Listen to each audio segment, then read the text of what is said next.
Comilla MP বাহারের বাড়িতে হামলা। প্রধানমন্ত্রী শেখ হাসিনার পদত্যাগ ও সেনা প্রধানের ভাষণ শুনে কুমিল্লায় সাধারণ মানুষ রাস্তায় বিজয় উল্লাস করেছেন। আজ সোমবার বেলা 3:30টায় নগরের প্রাণকেন্দ্র কান্দিরপাড় বিজয় মিছিল করে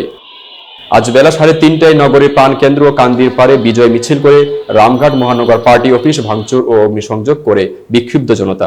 এ সময় নগরীর মুন্সিফ বাড়ি এলাকায় সদর আসনের সংসদ সদস্য বাহাউদ্দিন বাহারের বাড়িতে হামলা ও অগ্নিসংযোগের ঘটনা ঘটে।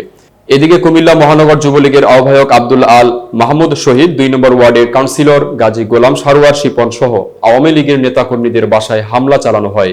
এছাড়া 3 আগস্ট পুলিশ লাইন্সে শিক্ষার্থীদের উপর হামলার ঘটনার সময় একটি বাড়িতে শিক্ষার্থীরা আশ্রয় চেয়েছিলেন। গ্রিনলিফ স্কুলের সামনে ওই বাড়িতে ভাঙচুর করে বিক্ষুব্ধ জনতা। এদিকে বিক্ষুব্ধ জনতা কুমিল্লা ক্লাবে হামলা চালিয়ে আগুন লাগিয়ে দেন। এ সময় কয়েকটি গাড়ি ভাঙচুর করেন তারা। এতক্ষণ বার্তা বৈঠকের সাথে থাকার জন্য ধন্যবাদ। নতুন নতুন তথ্য ও সংবাদ পেতে বার্তা বৈঠকের ইউটিউব চ্যানেল ও ফেসবুক পেজের সাথেই থাকুন।